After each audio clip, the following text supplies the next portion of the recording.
Hello and welcome! Silrace here with WoW TBC. This is a quick guide to the Blood Fury racial for Orcs for the Burning Crusade.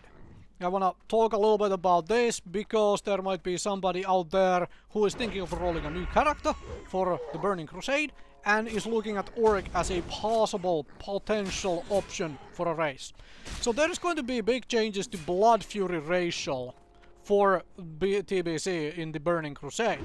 Because in Classic, what happens with Blood Fury is that it only increases melee attack power.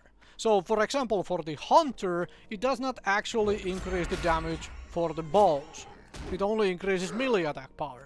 Makes it basically useless for Warlock, for example, for Elemental Chamois, and so on in Classic. However, in TBC, in the Burning Crusade, Blood Fury gets changed a lot. There is now going to be a different version for every single class, essentially. Not a different version for every single class, but you get what I mean. There is going to be one which increases ranged attack power for the Hunter. So the Hunter actually benefits from Blood Fury for shooting things with the bow. There is one which increases spell power, which means that it is actually useful for Elemental Chamois, for Warlocks, and so forth. And there is obviously still the melee attack power version for the Warriors and Rogues and Enhancement Chamois out there, and so on. Because Shaman gets both versions. You get spell power, so you can go Elemental just fine. You get melee attack power, so you can go Enhancement just fine.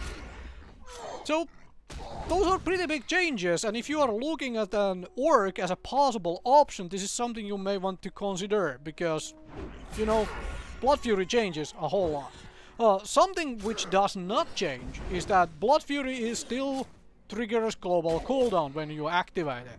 That means you cannot just macro it in with a bunch of different abilities to be automatically used the same way, for example, Troll's Berserking you can do, because that thing does not trigger global cooldown. However, Blood Fury does trigger global cooldown, and it is only after the Burning Crusade where they remove it from global cooldown.